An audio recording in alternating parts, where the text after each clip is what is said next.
Ito yung isang fact na hindi madidinay. Si Toby Tiangco, nagsalita siya before.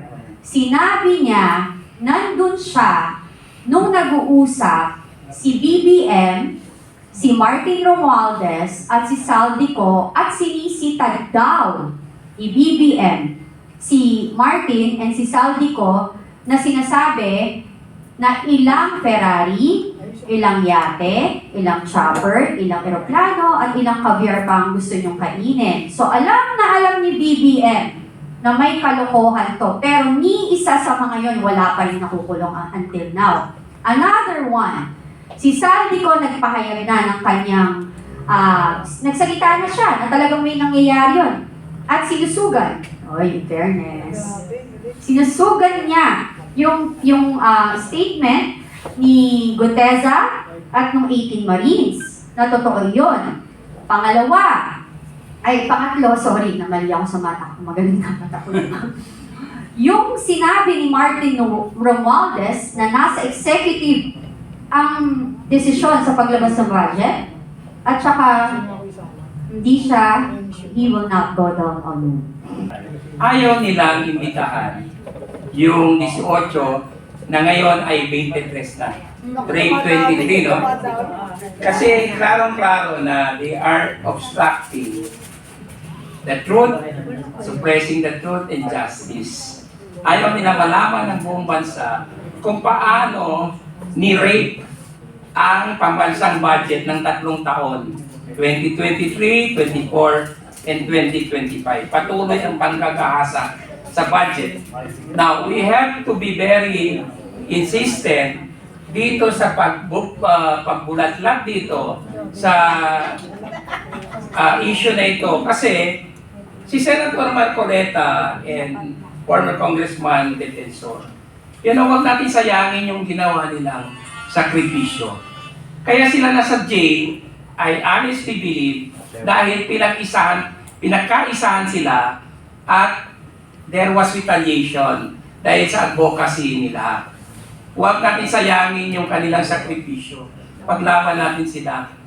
Kasi pag hindi natin mapanagot ang mga sangkot at nakinabang sa flood control na umabot sa more than 1 trillion pesos, lahat tayo mag-suffer. The economy has weakened, more than 2% na lang yan ang growth sa GDP, tapos ang buhay ngayon napakahirap. Mataas lahat, sabi ni Cathy. 62 na yung dahil. Halos lahat ng mataas, ang sweldo na lang mababa, ang income na lang ang wala or mababa, lahat nagsitaasan. That's because merong real effect itong flood control scam na ito. Imagine more than 1 trillion na wala sa market, tinatago ngayon, hino-hoard. Hindi nila ginagastos kasi matritrace sila. So wala yung pera na yan, more than 1 trillion sa market. You can just imagine the implication of that. It will not produce enough opportunities, negosyo, and trabaho. Kaya nagsasuffer ang economy natin. That's why we have to insist on the investigation of the flood control scam.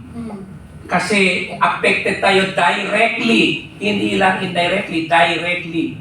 Kaya dapat mabusisihan na ito, ma-open na ito again, at managot ang dapat managot. Kung nakinabang kayo, pasensya kayo. May maleta raw according to the Brave 23. The people want to know kung totoo yan. Why not give them the opportunity to prove yung sinasabi nilang deliveries? 3 to 4 times a week for 3 years. Can you imagine? Tapos sasabihin nyo, hindi nangyari yan. Come on. Sobra naman yan. 3 to 4 times a week ang deliveries of maleta tapos hindi nangyari. Nobody will believe that. Kaya nga tayo, we are suffering from an image problem abroad. Ayaw na mag-invest dito kasi nagsisinungaling ang mga opisyales. Panagutin nyo yan, face it. Kung matapang kayo, face it like a true man or woman. Yun ang dapat natin gawin. At saka Attorney Luna, no, we have, nakalabas yan sa media, 2.5 million na mamayang Pilipino wala ng trabaho. Sa bawat ordinaryong Pilipino, sabihin mong merong apat na pamilya. Sa isang tao na nagtatrabaho, may apat sila sa pamilya nila. So 2.5 million times 4, that's 10 million na hindi kumakain. Plus the fact, hindi ito madidinay. Ito yung isang fact na hindi madidinay. Si Toby Tiangco, nagsalita siya before. Sinabi niya, nandun siya nung nag-uusap si BBM, si Martin Romualdez, at si Saldico, at sinisita daw ni BBM, si Martin and si Saldico, na sinasabi na ilang Ferrari, ilang yate, ilang chopper, ilang eroplano, at ilang caviar pa ang gusto nyong kainin. So alam na alam ni BBM na may kalokohan to, pero ni isa sa mga yon wala pa rin nakukulong until now. Another one, si Saldico nagpahayag na ng kanyang, nagsalita na siya na talagang may nangyayari yun. At sinusugan, in fairness, sinusugan niya yung statement ni Guteza at nung 18 Marines na totoo yun. Pangatlo, sorry, namali ako sa mata ko, magaling na mata ko. Yung sinabi ni Martin Romualdez na nasa executive ang desisyon sa paglabas ng budget, at saka he will not go down alone. Diba? Yun. Yun lang po. Ive, yes po pa. Yes. Idagdag ko lang po kasi itong issue ng Blue Ribbon Committee. Dapat po ba nagpapatawag na ngayon si Senator Lacson o after pa ng siya ba ng Blue Ribbon? Si Erwin Tulfo. Oo. Dapat po ba at this point, ngayong mga panahon, dapat po ba nagko-conduct na rin siya simultaneously ng hearing or hindi pa po? They are still on break. I'm calling on the Senate to restart the investigation into the flood control corruption. Kahit pa, they are performing their constitutional duty as an impeachment court. Wala namang problema yan eh. It's a matter of scheduling. Di ba? Makakampanan pa rin nila yung kanilang mga functions. Walang problema. Ito lang paralyze sa Senate. So, restart the investigation into the flood control scam. Kasi yan po ang hinihintay ng taong bayan kahit pa mag-survey tayo. Totoo. Attorney, hindi natin sususugan para yun yung sususugan yung lahat yung sasabihin ng atin. Kasi ganito yan. Hinawi nila yung Blue Ribbon. Pinalitan nila yung committee yung chairperson ng committee ng Blue Ribbon. Ngayon, may nakatayo na dyan sa Blue Ribbon. Yun ang according to the script or sa kanilang plano. Pero ang nakakasindak dito, hindi naman umaandar. Yung sinasabi natin, kailan o pwede ba? Kahit sabay-sabay pwede pag gusto. Exactly. Pero sangkatutak ang dahilan kaya hindi nagagawa. Sabi yata na Benny, move on daw. Move on na daw, sabi ng chairman. At saka may rin ako, nabalitaan namin na itong si Pinky ay naghahanap, kilala niya yung sarili niya. Naghahanap siya ng taning witness. Uso-uso ata dito, no? Na may mga kinausap siya na hinahanapan niya kami ng taning witness para sabihin na ang mga diskaya ay nagbigay ng 250 million pesos sa amin. Diba? Huwag kang feeling vero. Diba? Huwag kang feeling vero. Huwag kayo masyadong confident. Oo, feeling vera ba? Oo nga, Pinky pa na. So, ang tawag dito, huwag kayong overconfident. Kasi kung feeling nyo, may mga tao kayo na nakakausap at panik sa inyo, mas marami yung pumapanik sa katotohanan. At ayaw maging kakampi ng demonyo. Ayan, yung Blue Ribbon Committee, Kaso yung pang sinasabi niya, naghahanap ng tanim.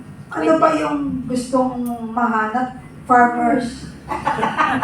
Kailangan. Ang hinahanap yung itatanim pa lang aanihin na.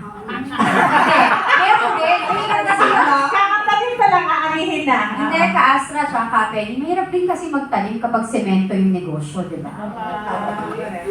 Ayan, balik tayo dun sa Blue Ribbon, kasi mga kababayan, nakita nyo naman kung paano nila pilit na minamaniobra na pigilin ang flood control hearings. Di ba?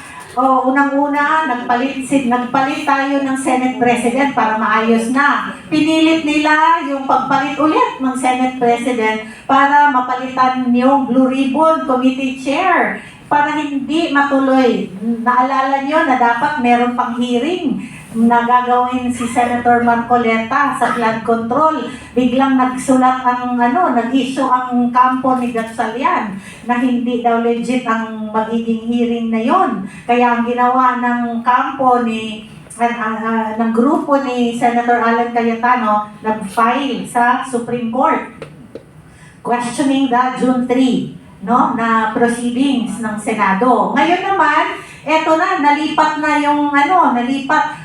Ako, feeling ko, special request niya yun na siya yung i-appoint ihalal bilang Blue Ribbon Committee Chairperson. Kasi yung pamilya nila involved at nakatanggap din ng flood control.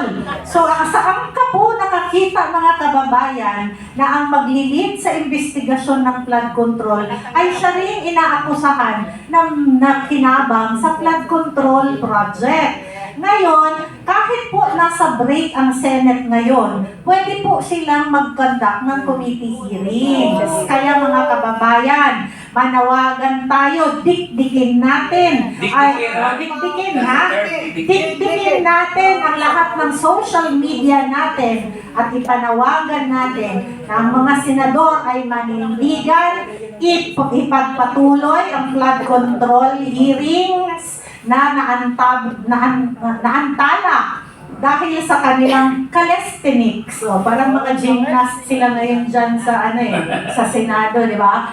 Kailangan ituloy ang flood control hearings kaakibat at kasabay sa ginagawang pagdinig ng Korte Suprema. Kung ang Korte Suprema ay hindi tumitigil, dapat ang Senado ay hindi din tumigil because you are the last bastion of democracy in the Philippines. Pero Paano ang pa Senado natatawag ngayon na may Malacanang Senate daw. Merong may Malacanang Senate at may People's Senate, may Senate. Senate of the Philippines. Oo. Dalawang klaseng Senado na daw. Oo, dalawang uri. Ngayon Dalawang na uri. nagkakaiba, di ba? May dalawang gavel na rin. Astra, tuloy-tuloy natin to na